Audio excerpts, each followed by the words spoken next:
Hello students, हम पढ़ रहे हैं चैप्टर नंबर फर्स्ट।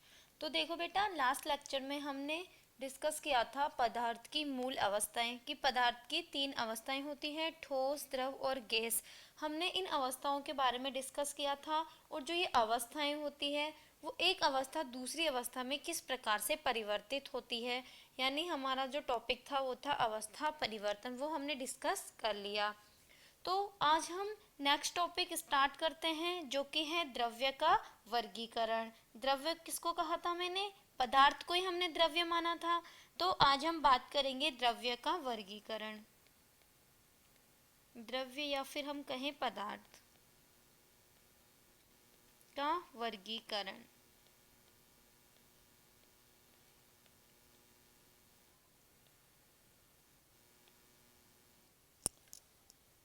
तो देखो, पदार्थ है उसको दो भागों में विभाजित किया गया है। वो कौन कौन से हैं? द्रव्य को किन किन भागों में बांटा गया है? सबसे पहले देखो, पदार्थ दो प्रकार के होते हैं। एक तो होता है शुद्ध पदार्थ और एक होता है मिश्रण। शुद्ध पदार्थ, पदार्थ को सबसे पहले दो भागों में बांटा गया है। फर्स्ट होता है शुद्ध पदार्थ और दूसरा होता है मिश्रण।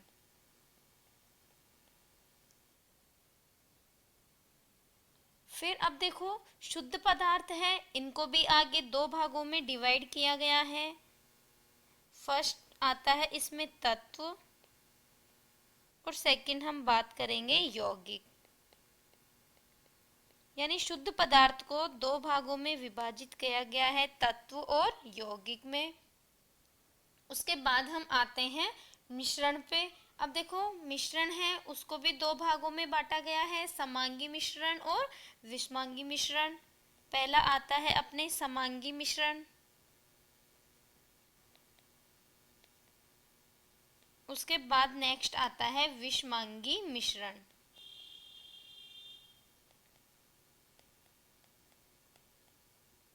तो हमने जो इनका वर्गीकरण है द्रव्य का, पदार्थ का, वो वर्गीकरण हमने देख लिया है कि पदार्थ को कितने भागों में बांटा गया है। तो पदार्थ को सबसे पहले दो भागों में बांटा गया है, शुद्ध पदार्थ और मिश्रण। शुद्ध पदार्थ क्या होते हैं?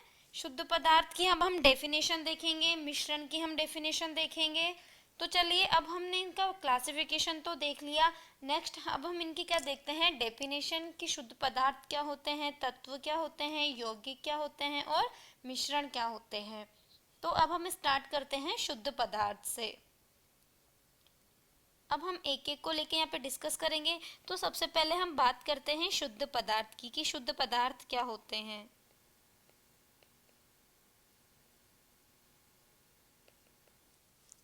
शुद्ध पदार्थ क्या होते हैं? तो देखो बेटा, ऐसे पदार्थ जिनका कि संगठन निश्चित होता है और जिन्हें भौतिक विधियों के द्वारा हम अलग नहीं कर सकते, उन्हें हम कहते हैं शुद्ध पदार्थ। तो इसकी डेफिनेशन क्या हो गई? ऐसे पदार्थ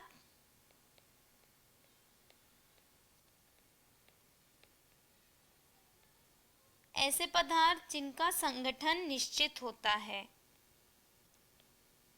संगठन को हम कहते हैं इंग्लिश में कंपोजिशन, जिनका संगठन निश्चित होता है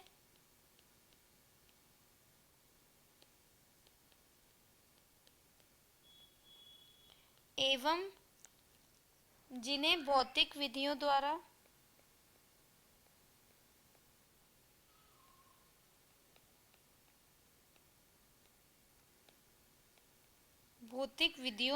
अलग नहीं किया जा सकता।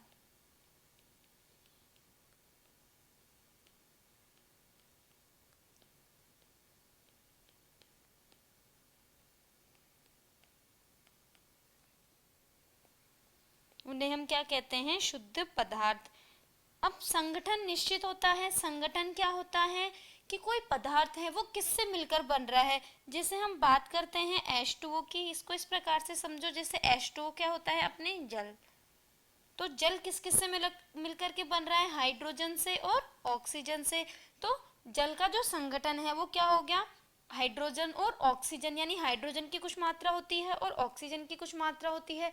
तो ये दोनों मिलकर के क्या बनाते हैं? जल। तो ऐसे पदार्थ जिनका संगठन निश्चित होता है, संगठन मैंने आपको समझा दिया, संगठन क्या होता है कि कोई पदार्थ है उसकी कितनी मात्रा है या फिर वो किस किस से मिलकर बन रहा है, उसे हम क्या कहते हैं, संगठन। तो इनका संगठन क्या होता है, निश्चित होता है, और जिन्हें भौतिक विधियों के द्वारा हम अलग नहीं कर सकते। अब देखो इसके एग्जाम्पल्स देखो, शुद्ध पदार्थ में तत्व और यौगिक दोनों के एग्जाम्पल एक साथ में आएंगे। एजी क्या होता है, एजी चांदी, एयू सोना, उसके बाद आता है ग्लूकोज, इसका फॉर्मूला क्या होता है C6H12O6। फिर आता है अपने H2SO4। तो ये शुद्ध पदार्थ की डेफिनेशन हो गई। अब देखो, अभी मैंने आपको बताया था जब हमने इसका क्लासिफिकेशन पढ़ा था कि शुद्ध पदार्थ को दो भागों में बांटा गया है। कौन कौन से थे वो दो भाग, तत्व और यौगिक। तो अब हम बात करते हैं तत्व की, कि तत्व क्या होते हैं। तत्व क्या होते हैं, एलिमेंट्स जिसे हम कहते हैं।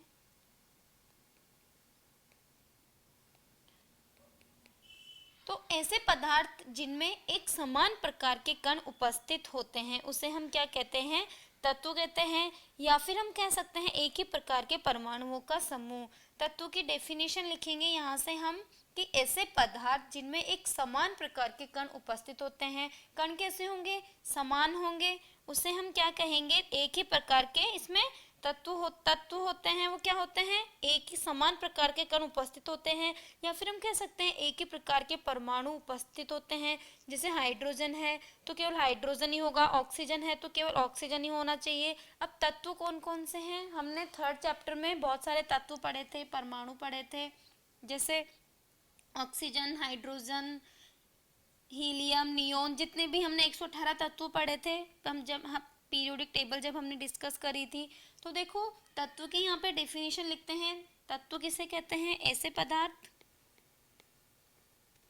ऐसे पदार्थ जिनका संगठन निश्चित होता है।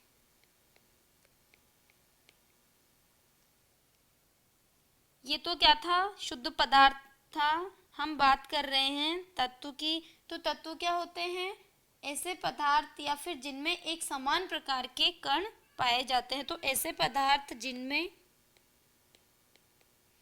एक समान प्रकार के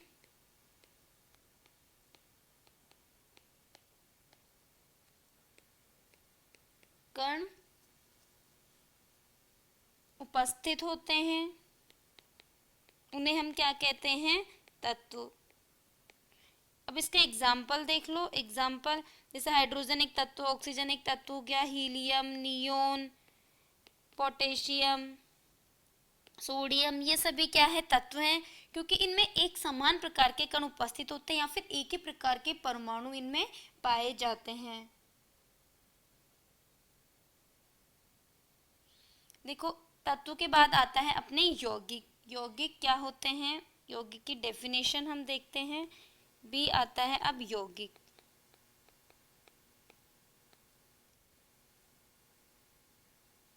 यौगिक को हम कहते हैं कंपाउंड। तो यौगिक की डेफिनेशन क्या होती है, विभिन्न प्रकार के परमाणु निश्चित अनुपात में संयोजित होकर यौगिक बनाते हैं। या फिर दो या दो से अधिक परमाणु मिलकर के क्या क्या बनाते हैं, यौगिक बनाते हैं। तो हम यहाँ से यौगिक की डेफिनेशन लिखते हैं।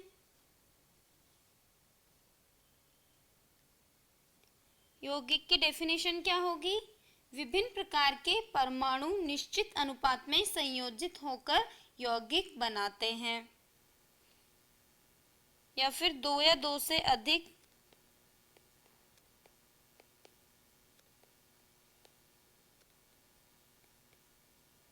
अधिक परमाणु मिलकर के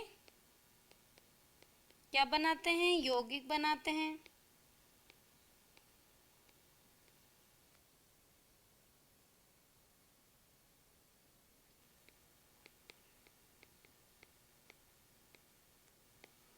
या फिर आप इस प्रकार से भी इसको लिख सकते हैं, विभिन्न प्रकार के परमाणु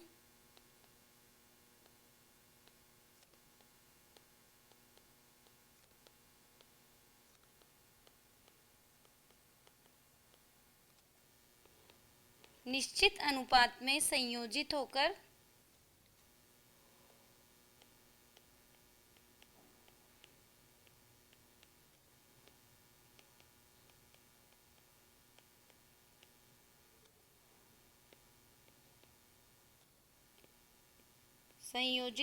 यौगिक बनाते हैं। अब देखो इसे एक एग्जाम्पल से समझते हैं जिससे आपको और अच्छे से समझ में आएगा।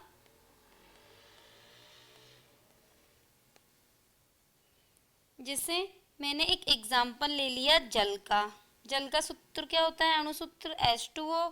अब देखो जल है वो किस किस से मिलकर के बन रहा है,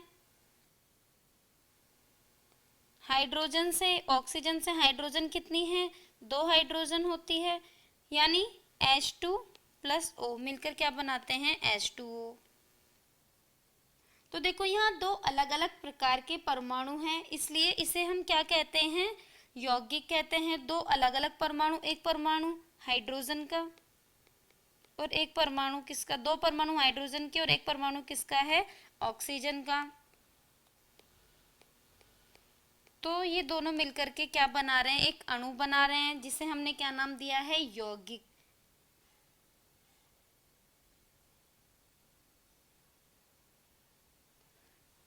देखो उसके बाद हम नेक्स्ट बात करते हैं पदार्थ है, उसको हमने शुद्ध पदार्थ और मिश्रण में बांटा था। शुद्ध पदार्थ 2 प्रकार के होते हैं, तत्व और यौगिक, जिसकी हमने बात कर ली। अब हम नेक्स्ट बात करते हैं मिश्रण की, जिसे हम क्या कहते हैं इंग्लिश में, मिक्सचर।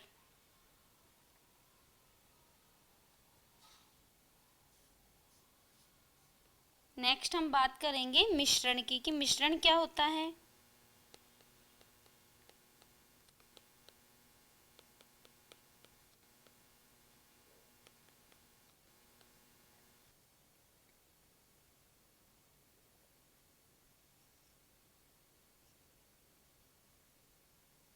देखो मिश्रण क्या होता है कि जब 2 या 2 से अधिक पदार्थों को आपस में मिलाया जाता है, जब उनमें कोई रासायनिक अभिक्रिया नहीं होती, तो उसे हम क्या कहते हैं, मिश्रण कहते हैं। तो मिश्रण की डेफिनेशन क्या होती है, मिश्रण का मतलब क्या होता है, मिक्सचर। मतलब इसमें 2 या 2 से अधिक पदार्थ आपस में मिलाए जाएंगे। 2 या 2 से अधिक पदार्थों को मिलाने पर ही हमारा मिक्सचर तैयार होता है। और जो हमारा मिक्सचर तैयार होता है, इनमें कोई भी रासायनिक अभिक्रिया आपस में इनमें नहीं होती है। तो देखो मिश्रण की हम यहाँ से डेफिनेशन लिखते हैं। मिश्रण की डेफिनेशन क्या होती है, जब 2 या 2 से अधिक पदार्थों को,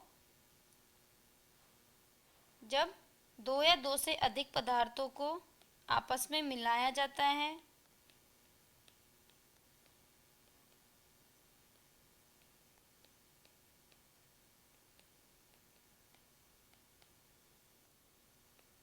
आपस में मिलाया जाता है,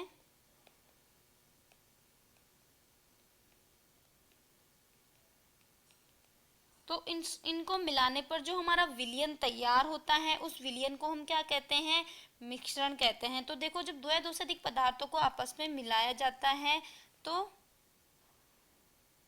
उसे हम क्या कहते हैं, मिश्रण।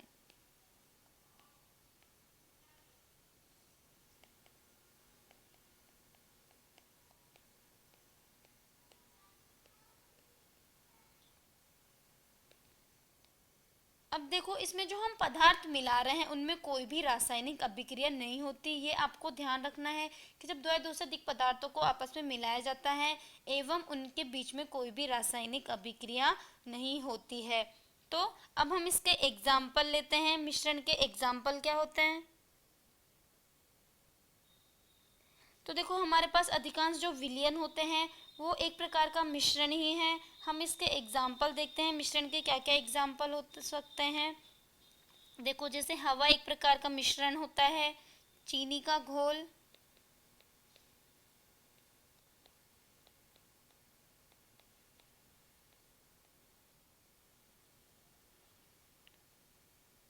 नमक प्लस चीनी का जो घोल होता है, या फिर आप बात करो मिट्टी प्लस पानी, ये सब क्या है, एक प्रकार का मिश्रण। अब देखो मिश्रण कैसे हुआ, नमक प्लस चीनी, जैसे नमक प्लस चीनी नहीं, यहाँ पे आएगा पानी प्लस नमक। जल में हम क्या घोल रहे हैं, नमक चीनी का घोल, तो यहाँ पे आ गया मतलब जल में हमने क्या घोली है, चीनी। तो यहाँ पे चीनी नमक के साथ में क्या आएगा, जल। अब देखो मिश्रण कैसे हुआ, हमने क्या किया, वाटर लिया हमने, ये एक पात्र है, इसमें जल ले लिया, क्या हो गया ये अपने जल, और इसमें हमने नमक घोल लिया।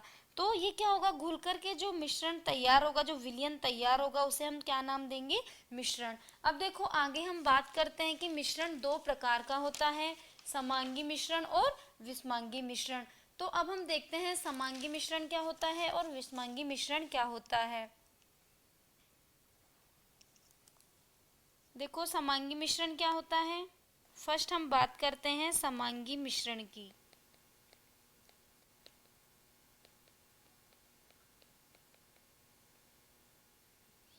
तो समांगी मिश्रण क्या होता है, ऐसा मिश्रण जिसमें पदार्थ एक दूसरे में पूर्णतया विलय हो जाते हैं, पूर्णतया एक दूसरे में घुल जाते हैं, उसे हम क्या कहते हैं, समांगी मिश्रण कहते हैं। जैसे हमने कोई भी एक पदार्थ ले लिया, जैसे हमने जल लिया, उसमें हम क्या कर रहे हैं, चीनी को घोल रहे हैं, तो वो एक दूसरे में पूर्णतया विलय हो जाएगी, पूर्ण रूप से एक दूसरे में घुल जाएगी। तो हमारा जो मिक्सचर तैयार होगा उस मिश्रण को हम क्या नाम देंगे, समांगी मिश्रण। अब देखो जब हम जल में चीनी को घोलेंगे, ये इसमें चीनी डाल दी हमने, तो हमारा कुछ इस प्रकार का मिश्रण तैयार होगा। तो हम समांगी जो मिश्रण होता है उसमें अंत में हमें केवल एक ही अवस्था दिखाई देती है, मतलब चीनी होती है वो जल में पूर्ण रूप से विलय हो जाती है।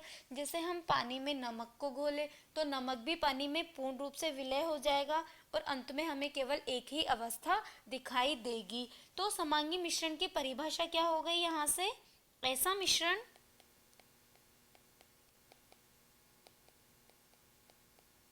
जिसमें पदार्थ मिश्रण है, ये जिसमें पदार्थ परस्पर, या फिर हम लिख सकते हैं जिसमें पदार्थ एक दूसरे में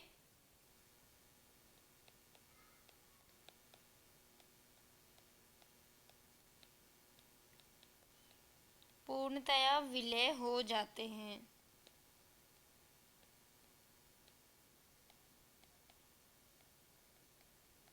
विलय होना, या फिर हम लिख सकते हैं पूर्णतः विलय हो जाते हैं या पूर्ण रूप से घुल जाते हैं।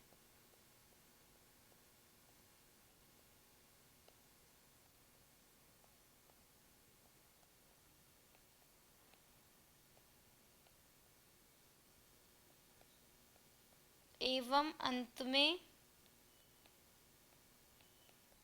केवल हमें एक ही अवस्था दिखाई देती है कि कोई भी पदार्थ है वो उसमें पूर्ण रूप से घुल गया, हमें अलग अलग अवस्था नहीं दिखाई देगी, हमें जो विलयन है वो एक ही अवस्था में दिखाई देगा।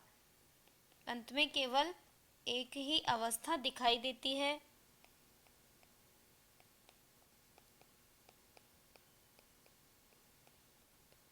तो ऐसा मिश्रण क्या कहलाता है, समांगी मिश्रण। इसका एग्जाम्पल लिख लो, जैसे जल में चीनी का मिश्रण,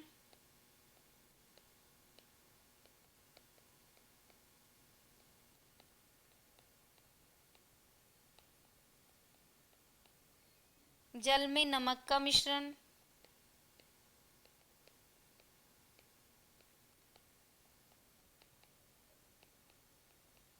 या फिर आप लिख सकते हैं जल प्लस चीनी, जल प्लस नमक, मतलब जल में आपने किसको घोला है, चीनी को, यहाँ पे जल में आपने किसको घोला है, नमक को। वायु, हवा भी क्या होती है, विभिन्न गैसों का मिश्रण होती है। तो ये कैसे हो गया, समांगी मिश्रण।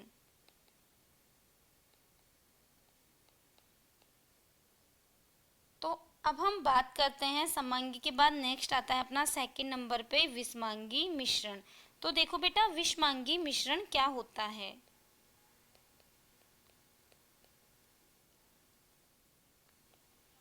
समांगी मिश्रण को हम कहते हैं होमोजीनस मिक्सचर। होमो मतलब क्या होता है, समान, विषमांगी को कहेंगे हम हेट्रोजीनस, हेट्रो मतलब क्या होता है, डिफरेंट या फिर अलग।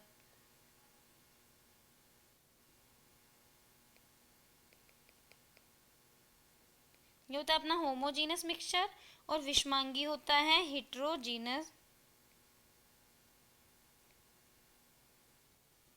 मिक्सचर। देखो विषमांगी मिश्रण क्या होता है, तो विषमांगी मिश्रण क्या होता है, ऐसा मिश्रण जिसमें पदार्थ परस्पर घुलते नहीं हैं, मतलब दो पदार्थ लेंगे तो वो आपस में एक दूसरे में मिक्स नहीं होंगे, एक दूसरे में विलय नहीं होंगे, एक दूसरे में आपस में घुलेंगे नहीं, और हमें क्या होता है अलग अलग अवस्थाएं हमें दिखाई देती है। तो जो मिश्रण आपस में घुल जाता है उसे तो हम कहते हैं समांगी मिश्रण, और जो मिश्रण आपस में घुलता नहीं है उसे हम क्या कहते हैं, विषमांगी मिश्रण। या फिर ऐसा मिश्रण जिसमें पदार्थ परस्पर घुलते नहीं हैं और हमें अलग अलग अवस्थाएं देखने को मिलती है उसे हम क्या कहते हैं, विषमांगी मिश्रण। तो यहाँ पे इसकी डेफिनेशन लिखते हैं, ऐसा मिश्रण जिसमें पदार्थ परस्पर घुलते नहीं हैं।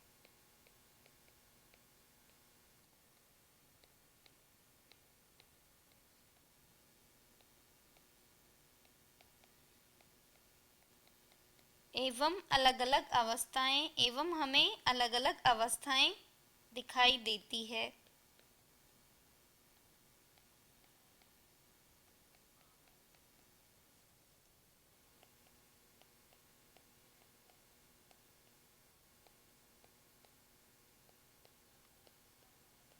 तो ऐसा मिश्रण क्या कहलाता है, विषमांगी मिश्रण।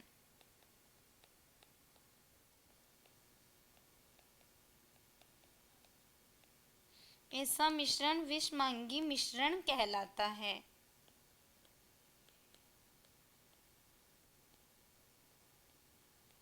देखो अब हम इसका एग्जाम्पल लेते हैं, कौन कौन से विषमांगी मिश्रण के एग्जाम्पल होंगे। जैसे हम बात करें, हम घोल रहे हैं मिट्टी में जल को, मिट्टी प्लस जल, तो मिट्टी जल में घुल जाएगी क्या, नहीं घुलेगी। देखो जैसे हमने ये जल ले लिया और इसमें हम डाल रहे हैं मिट्टी, तो क्या होगी, मिट्टी हमें जल में नीचे बैठी हुई अलग से दिखाई देगी, तो ये आपस में इसमें घुलती नहीं है। तो ऐसे मिश्रण को, इस प्रकार से हमारा जो मिश्रण तैयार होगा उस मिश्रण को हम क्या कहेंगे, विषमांगी मिश्रण। आप घोल के देख लेना, आप प्रैक्टिकल कर सकते हैं। आप एक ग्लास लो, उसमें मिट्टी डालो, तो आप क्या देखेंगे, मिट्टी के जो कण होते हैं, मिट्टी हमारी नीचे बैठ जाती है और पानी हमें अलग से दिखाई देता है। तो वहाँ हमें क्या, दो अलग अलग अवस्थाएं हमें देखने को मिलती है। जैसे हम बात करें तेल प्लस जल, हम क्या कर रहे हैं, तेल में जल को घोल रहे हैं, तो क्या घुल जाएगा क्या जल में, तेल नहीं घुलता। तेल की जो बूंदें होती है वो हमें अलग से दिखाई देती है। जैसे नमक और चीनी का मिश्रण, नमक में चीनी घुल जाएगी क्या, नहीं घुलेगी।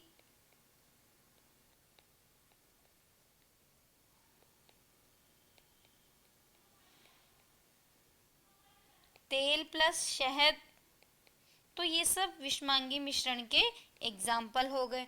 तो हमारा यहाँ से द्रव्य का जो क्लासिफिकेशन है, वर्गीकरण है, वो कंप्लीट हो गया। उसके बाद आते हैं हम नेक्स्ट टॉपिक पे। तो अपनी बुक में, आपकी जो बुक है उसमें एक छोटा सा, मतलब अणु के, परमाणु की हमने बात कर ली, अणु को समझाया हुआ है। तो हम बात कर लेते हैं एक बार, अणु क्या होते हैं। अणु को हम क्या कहते हैं, मोलिक्यूल।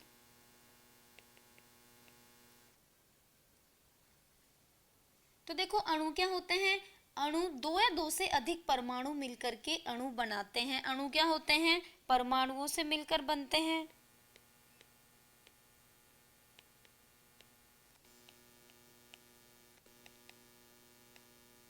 क्या होते हैं अणु, परमाणु मिलकर ही क्या बनाते हैं, अणु।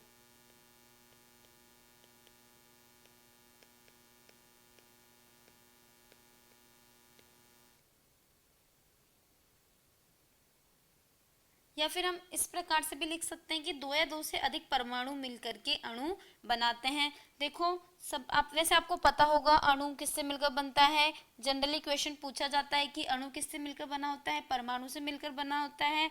किस प्रकार से बना होता है, इसका भी हम एक एग्जाम्पल ले लेते हैं। जैसे हाइड्रोजन H2 क्या है, एक प्रकार का अणु है। तो ये दो समान परमाणुओं से मिलकर बन रहा है, एक हाइड्रोजन और एक हाइड्रोजन, दोनों हाइड्रोजन मिलकर क्या बना रही है, H2 का एक अणु। तो ये क्या हो गया, हाइड्रोजन का एक परमाणु ये हो गया और हाइड्रोजन का ये भी क्या हो गया, एक परमाणु। तो देखो हाइड्रोजन के दो परमाणु मिलकर के क्या बना रहे हैं, अणु बना रहे हैं। तो अणु क्या होते हैं, जो परमाणुओं से मिलकर बनी संरचना होती है, या फिर परमाणुओं से मिलकर क्या बनते हैं, अणु बनते हैं। जैसे हम एग्जाम्पल ले ले O2। O2 क्या है, एक अणु है जो किससे मिलकर बन रहा है, दो ऑक्सीजन के परमाणुओं से। एक परमाणु ऑक्सीजन का ये हो गया और एक परमाणु ऑक्सीजन का ये वाला हो गया। तो दोनों ऑक्सीजन जो परमाणु हैं वो मिलकर क्या बना रहे हैं, O2 का एक अणु। आप और एग्जांपल ले लो, जैसे Cl2। Cl2 किस किस से मिलकर बन रहा है, दो क्लोरीन से मिलकर बन रहा है। ये क्या हो गया, एक क्लोरीन का परमाणु और दूसरा क्लोरीन का परमाणु। तो दोनों परमाणु मिलकर के क्या बना रहे हैं, अणु। परमाणु पूरा हमने सेकंड चैप्टर में डिस्कस किया था, अणु हमने देख लिया। अब नेक्स्ट पॉइंट आता है अपने द्रव्य के गुणधर्म। द्रव्य मतलब पदार्थ के गुणधर्म, कि पदार्थ के कौन कौन से गुणधर्म होते हैं। तो देखो जब भी गुणधर्मों की बात आती है बेटा, हम मेनली दो ही गुणधर्म पढ़ते हैं, भौतिक गुणधर्म और रासायनिक गुणधर्म। तो पदार्थ के भी मुख्यतः दो ही गुणधर्म होते हैं, कौन कौन से, भौतिक और रासायनिक। तो हम लिख लेते हैं अपने टॉपिक को, द्रव्य के गुणधर्म।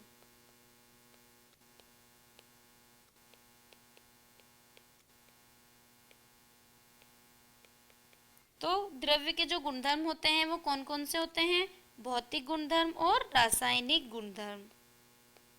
पहला होता है भौतिक गुणधर्म और दूसरा होता है रासायनिक गुणधर्म।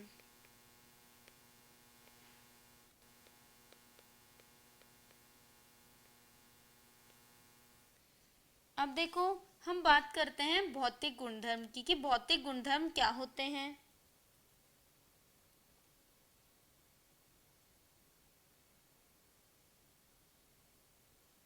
तो भौतिक गुणधर्म क्या होते हैं, यहाँ पे एक बार इसकी डेफिनेशन लिख लेते हैं। भौतिक गुणधर्म की हम एक एक को डिस्कस कर लेते हैं। सबसे पहले हम बात करते हैं भौतिक गुणधर्म की,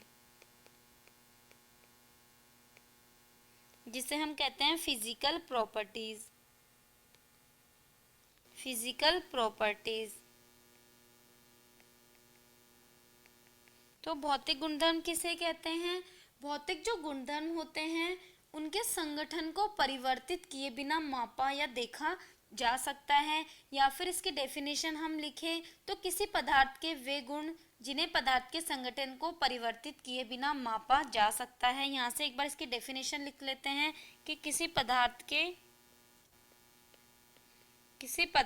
वे गुण जिन्हें पदार्थ के संगठन को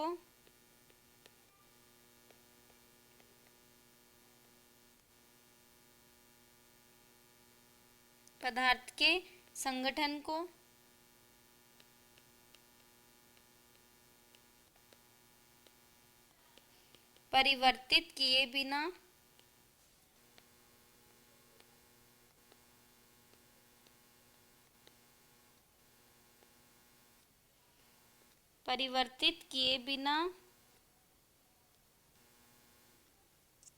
मापा जा सकता है। तो उन गुणधर्मों को हम क्या कहते हैं, भौतिक गुणधर्म। अब देखो पदार्थ का जो संगठन होता है वो परिवर्तित नहीं होता। संगठन मैंने आपको बता दिया कि संगठन क्या होता है, कि कोई पदार्थ है वो किस किस से मिलकर के बन रहा है। या फिर हम बात करें, जैसे आप फिजिक्स में पढ़ते हो, भौतिक गुणधर्म क्या होते हैं, वे गुणधर्म जिन्हें हम देख सकते हैं, स्पर्श कर सकते हैं, छू सकते हैं, उन गुणधर्मों को हम क्या कहते हैं, भौतिक गुणधर्म। मतलब हम देखकर पता लगा सकते हैं कि भौतिक गुणधर्म क्या होते हैं। तो देखो जैसे हम बात करते हैं रंग की, तो हम रंग को देखकर ही पता लगा लेते हैं कि रंग कौन सा है, हमें कौन सा कलर दिखाई दे रहा है। हम बात करें आकार की, कि कोई व्यक्ति आकार में मोटा है या फिर पतला है, तो हम उसके शेप को देखते ही तुरंत बता देते हैं। तो मतलब भौतिक जो गुणधर्म होते हैं उनमें पदार्थ का जो संगठन होता है उसमें कोई परिवर्तित नहीं होता है, उसे हम आंखों से देख सकते हैं, हम महसूस कर सकते हैं, स्पर्श करके हम पता लगा सकते हैं। देखो भौतिक गुणधर्म कौन कौन से होते हैं, जैसे रंग, गंध। गंध को हम सूंघकर फील कर सकते हैं, सूंघकर हम पता लगा सकते हैं कि इसकी गंध कैसी है। तो इसके एग्जाम्पल देखो क्या क्या होते हैं। रंग, गंध, गलनांक, क्वथनांक, घनत्व, ये सब क्या है अपने भौतिक गुणधर्म। उसके बाद नेक्स्ट हम बात करते हैं रासायनिक गुणधर्मों की कि रासायनिक गुणधर्म क्या होते हैं। केमिकल प्रॉपर्टीज जिसे हम कहते हैं। केमिकल मतलब क्या होता है, रसायन।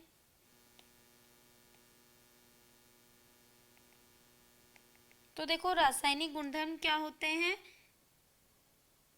किसी पदार्थ के वे गुण जिन्हें मापने में रासायनिक परिवर्तन का होना आवश्यक होता है। तो इसके डेफिनेशन लिखो कि किसी पदार्थ के वे गुण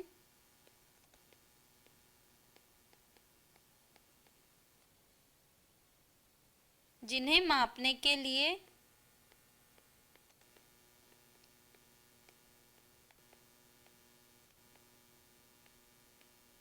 पदार्थ में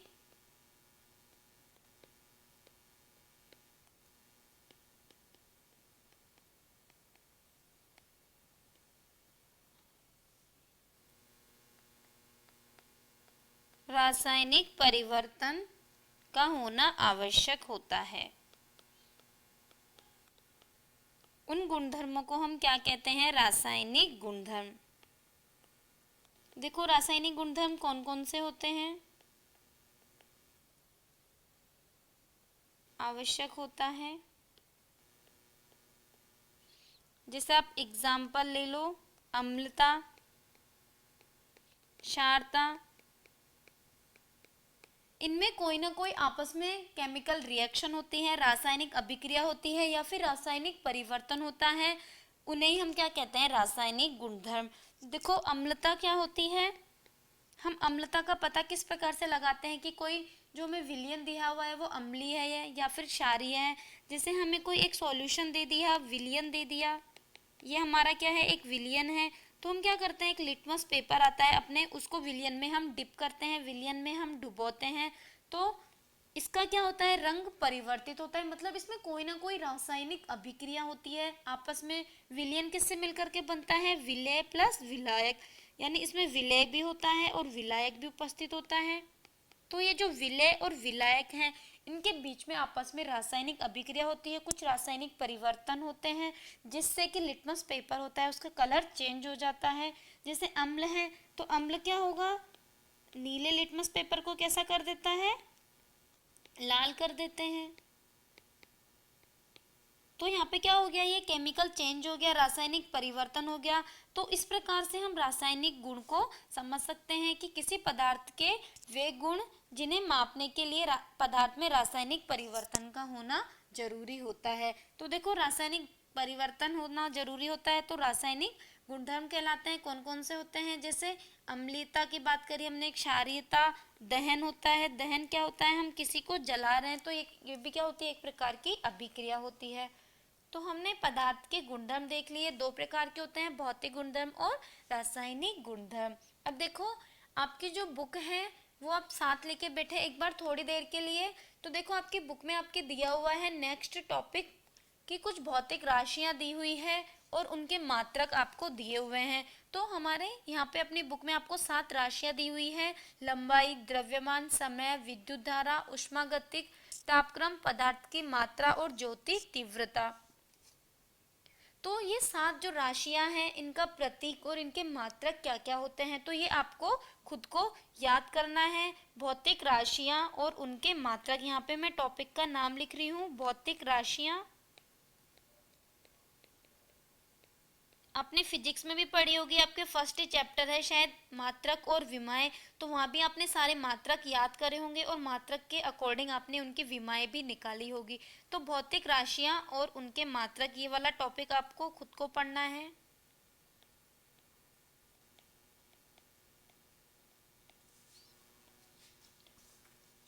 उसके बाद नेक्स्ट देखो, नेक्स्ट पेज पे, पेज नंबर 8 पे आपकी बुक में एक टॉपिक दिया हुआ है कि एसआई पद्धति में प्रयुक्त पूर्व लग्न। तो ये टॉपिक भी आपको खुद को पढ़ना है, आपको याद करना है कि पिकोमीटर, नैनोमीटर, माइक्रोमीटर, मिलीमीटर, इनका मतलब क्या होता है, इनकी वैल्यू कितनी होती है। तो आपको मेन जैसे पिको, मिली, डेसी, डेका, किलो, गीगा, टेरा, ये कुछ फिक्स वैल्यूज होती है जो आपको याद करनी है। तो ये आपको एक बार अच्छे से खुद को समझना है, इसमें समझने का कुछ भी नहीं है, सीधा लिखा हुआ है तो वो आपको सीधा सीधा याद करना है। तो टॉपिक का नाम है एसआई पद्धति में प्रयुक्त पूर्व लग्न।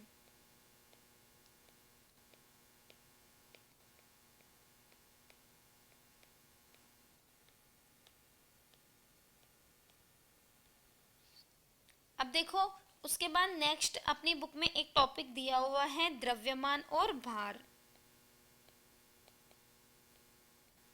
हम इसको थोड़ा सा एक बार डिस्कस कर लेते हैं। इसमें एक एग्जाम्पल भी है, वैश्विक तुला दी हुई है, तो यहाँ पे इसको एक्सप्लेन भी नहीं कर रखा है पूरा, तो आपको इसको समझना भी नहीं है। आपके एग्जाम में कहीं कोई इसमें से क्वेश्चन नहीं आएगा, सिर्फ आपको ये समझना है कि द्रव्यमान क्या होता है और भार क्या होता है। तो देखो बेटा, पहले हम बात करते हैं द्रव्यमान की कि द्रव्यमान क्या होता है।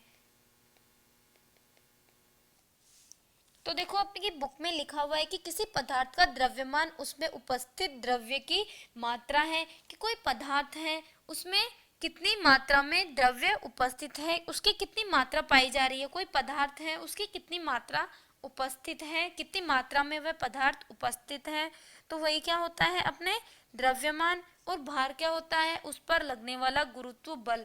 तो द्रव्यमान क्या हो गया, कोई पदार्थ की मात्रा, कि कोई पदार्थ है वो कितनी मात्रा में उपस्थित है, वो क्या हो गया द्रव्यमान। तो द्रव्यमान में हम क्या लिख सकते हैं, द्रव्यमान क्या होता है, किसी पदार्थ की मात्रा।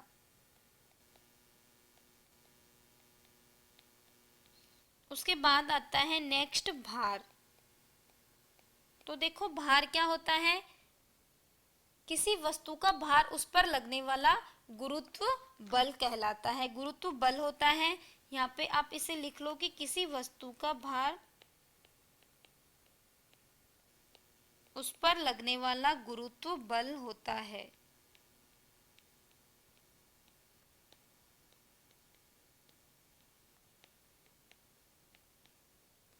क्या होता है भार, वस्तु पर लगने वाला गुरुत्व बल।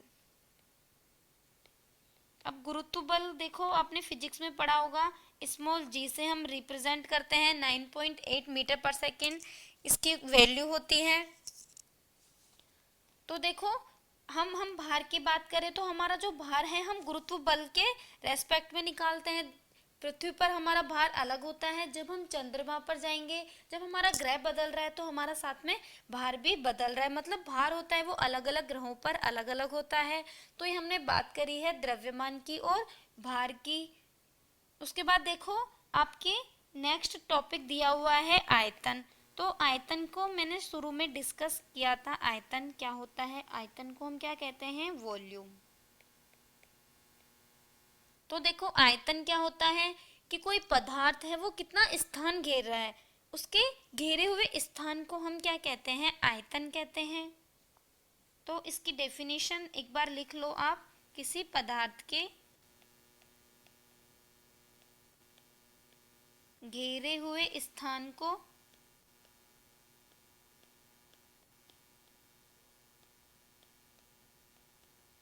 आयतन कहते हैं।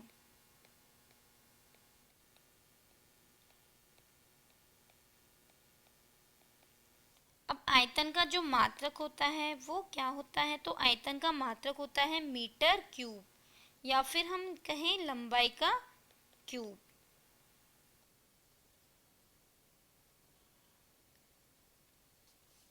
देखो आगे इसमें बताया हुआ है कि 1 लीटर में 1000 मिलीलीटर होते हैं। ये आप सभी को पता होगा कि 1 लीटर में क्या होता है, 1000 मिलीलीटर होता है। या फिर हम इसे इस प्रकार भी लिख सकते हैं कि 1000 सेंटीमीटर क्यूब में 1 डेसीमीटर क्यूब होता है। तो ये आपको याद रखना है। नेक्स्ट हम बात करते हैं घनत्व की।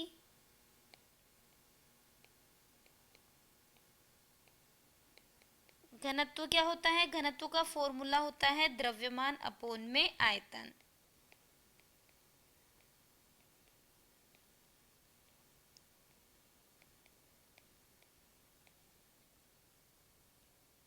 अब देखो हम बात करते हैं घनत्व के मात्रक की। घनत्व का मात्रक क्या होगा, तो द्रव्यमान का मात्रक क्या होता है, किलोग्राम होता है, और आयतन का मात्रक मीटर क्यूब। तो या तो किलोग्राम पर मीटर क्यूब, या फिर आप लिख सकते हैं किलोग्राम मीटर -3। ये क्यूब ऊपर जाएगा तो कैसा हो जाएगा, ये माइनस में हो जाएगा। तो ये आपको याद रखना है कि घनत्व का मात्रक क्या होता है। देखो नेक्स्ट अपने दिया हुआ है ताप। तो ताप के 3 पैमाने होते हैं। ताप को हम 3 पैमानों से मापते हैं। फर्स्ट होता है डिग्री सेल्सियस, सेकंड होता है डिग्री फ़ारेनहाइट, और थर्ड होता है केल्विन। ये क्या हो गया, डिग्री सेल्सियस,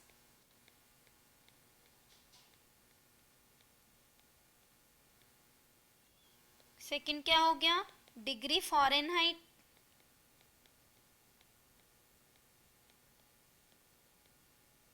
और थर्ड क्या हो गया, डिग्री नहीं सॉरी, ये क्या हो गया अपने केल्विन। केल्विन पैमाना होता है टेम्परेचर का।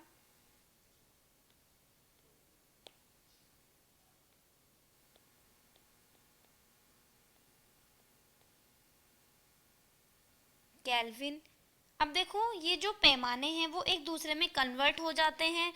जैसे आपको डिग्री फ़ारेनहाइट में निकालना है, आपको डिग्री सेल्सियस में कोई वैल्यू दी हुई है और आपको उसको फ़ारेनहाइट में निकालना है, तो आप क्या करेंगे, एक सूत्र होता है 9/5 डिग्री सेल्सियस प्लस 32, उसमें आप ऐड करोगे। मतलब इसकी वैल्यू आपको दी हुई है, गिवन है, और फ़ारेनहाइट की वैल्यू आपको निकालनी है। तो आप ये फॉर्मूला लिख के इसमें वैल्यू पुट करके आप निकाल सकते हैं। तो ये दो फॉर्मूले अपने लिखे हुए हैं, एक दूसरे को टेम्परेचर को एक दूसरे में कन्वर्ट करने के, एक दूसरे में चेंज करने के। तो ये आपको याद करना है। अब देखो केल्विन पैमाना और सेल्सियस पैमाने में क्या संबंध है उसको भी हम यहाँ पे देख लेते हैं। तो ये फॉर्मूला होता है केल्विन सेल्सियस, जो उसकी वैल्यू आपको दी हुई होगी डिग्री सेल्सियस की, उसको केल्विन में आपको चेंज करना है। तो आप क्या करेंगे, 273.15 उस वैल्यू में आप जोड़ देंगे तो वैल्यू आपकी किस में आ जाएगी, केल्विन में। तो टेम्परेचर है, ताप है, वो एक दूसरे में किस प्रकार से परिवर्तित होते हैं। तो ये आपको फॉर्मूले याद रखने हैं। चलो नेक्स्ट हम आगे का नेक्स्ट लेक्चर में डिस्कस करेंगे।